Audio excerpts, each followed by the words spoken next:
The WWC, what the world is watching. V3. Nope, gotta grab those in. I gotta start that going. You have 3v3 going over there? I got the mix and match one. What do we call it? Storm Arena. I think that's the one I've got up right now. Yeah. Oh, three. Yeah, no, I've got 3v3. Yep, okay. 3v3. What's interesting about this one is that the entire strategy around this one, right, is you get your points, get your attacks, whatever. You kind of float through. And then the entire plan is save up your revenge attacks so that on the last day you can just burn diamonds and get easy wins. But I think enough people have been playing long enough that your top 50, your top 100 players are all following that strategy. So you kind of got to mix it up a little bit. Yeah, mix it up. And so you got somebody M now too. You got M up in here? MQ? You know MQ? Oh my God. Yes, absolutely. My queen, welcome. It's queen. You hearing this? Wow. That's what MQ stands for. I'm pretty convinced that's what it stands for anyway. Huh. All right. She might disagree. I kid. These are I love these people. Well, good that they love you too. Good that they love you as well. All right. 3v3. Oh God.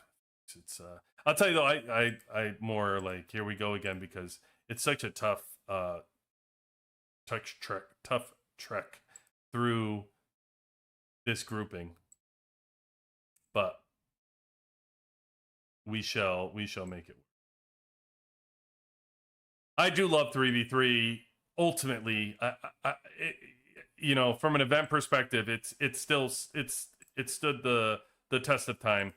It's a good exercise. Allows you to mix your troops up. You get attacked by people. You can mix your defense up. It is a good benefit to the game. So I 100% approve of the event. So it's arena that I just they have to fix. Really. I like that you get so many attacks. Like with 30 attacks, you can, get your 5 wins or whatever it is to get your daily honor points. But then after that, it's a good sandbox to just beat yourself up against people that you might not otherwise win against. And it's low risk. There's some real stakes, right? Yes, you can drop in rank, but you have so many attacks. And with 2 weeks that the entire ranked season runs for, you can just throw yourself at people and just test things and see what works and what doesn't.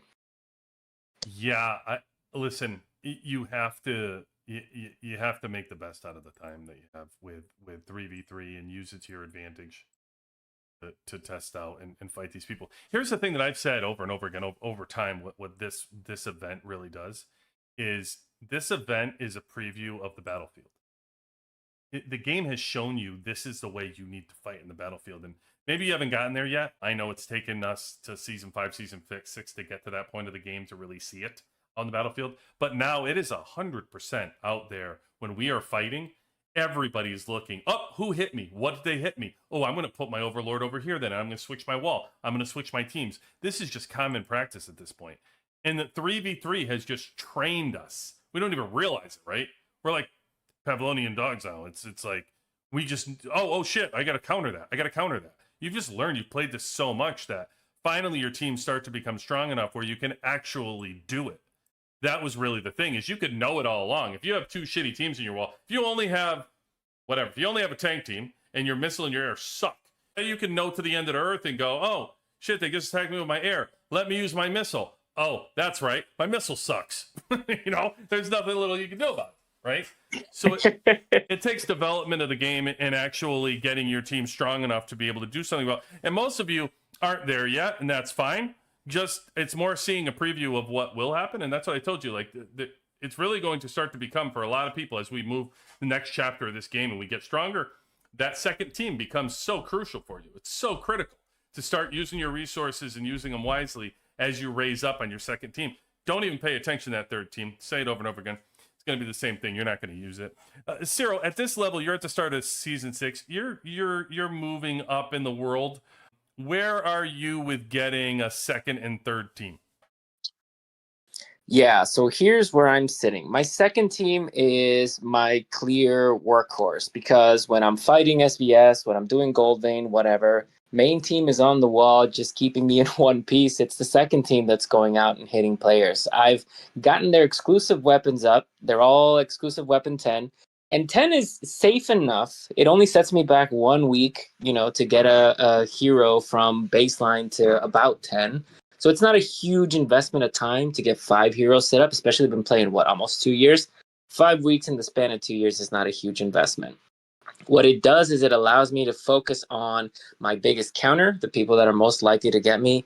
Missile is a good secondary team. Any of these is a good secondary team. But what it does is it allows me to plan to have my exclusive weapons mapped out on my max team, on my first team.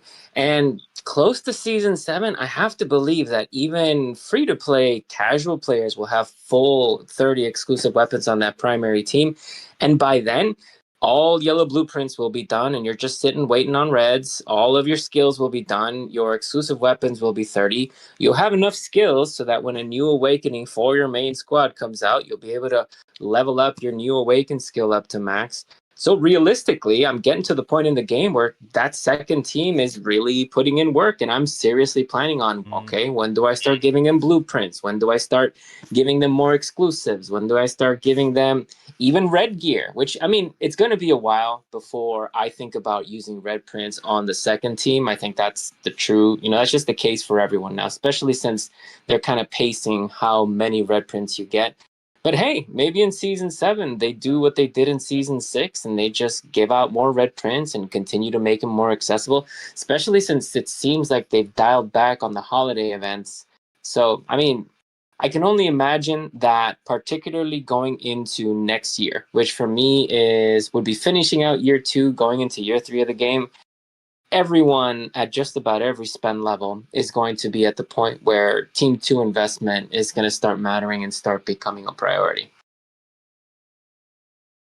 Yeah, 100%. It's incredibly important to do, and I think that people are so programmed to think that was the future that they tone it out like, oh, that's not me. Team 2 isn't me, like right. But it is like it's getting to that level where it's really becoming the point of, and the game just changes.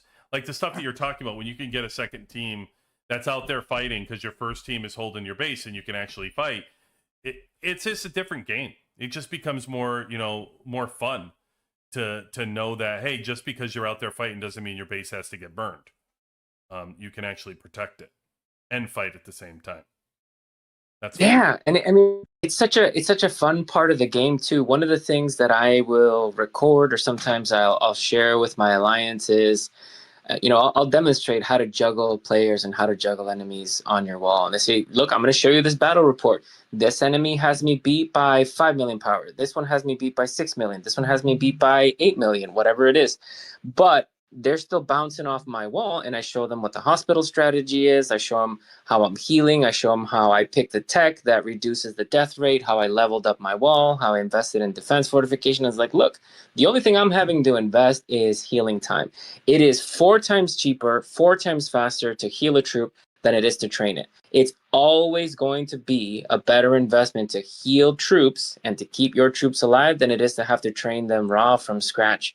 So just focus on your hospitals, focus on your defenses, focus on your, making sure that you have a drill ground enough, that your ICU is big enough, that you're being smart about knowing when to run and when to go. But having the depth of a second team that just genuinely can do some work and put some effort in, it makes all the difference. Because yeah, you might not be in a position where you can break past the wall of someone that has 3-4 teams that are much stronger than you. But if you're sitting there and they're burning their attacks and they're doing the slow march back home, guess what? Your allies, your friends, your buddies. I got smoke coming in behind me, holding my 6 down. My buddy Stone, I got MQ. All these folks are coming in. They see that I've got someone bigger bouncing off my walls, and they're going to come back and light his ass up. Like, that's what it's about. It's about seeing where you create those opportunities, where you can bring your allies in, where you can work as a team, and just remember that this is a team game. This is a team sport, right? You've got a crew. You've got an alliance. There's 100 people in an alliance. you can't think in a one player mentality when you're fighting multiple opponents, multiple people on the field. And every game mode that matters is going to be your team versus the enemy team.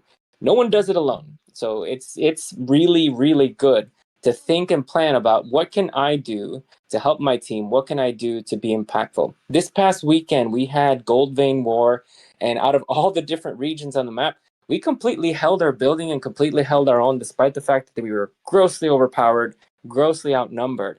And it's entirely because we had engineers out there putting in the work. We had people garrisoning allies, people using fireworks as a flare. If you had a strong player drop in next to you, you can drop a firework, say, hey, I need help, I need big guns, back me up here. And they would throw up the firework as a flare, and we all drop in, and the crew circles up, and we knock the enemy out. We knock the target out. So there's so much that you can do and so many ways that you can play in order to be impactful. And really, when you're building your second team, when you're thinking about your second squad, think about how you and your allies play together. Think about how you fight together as an alliance, and then use that to your advantage. The people who play alone lose alone. That's really what it comes down to. Yeah, you said the magic word for me. And shout out to my engineers out there. Oh, God, I'll be back soon. I'll be back soon, engineer team. Hold out. I'm coming. Coming back. After Warzone Duel, I'll be back. There you go. Love those engineers. So important. They make a difference. Oh, they make the war. QB18 out. Hey, you made it to the end. Thank you for taking the time to watch. Subscribe and turn on notifications to be notified when our next video drops, and continue the conversation with us over on our Discord. Proud member of Team UXW and Server 118. Congratulations to the team on winning Season 6. Damn!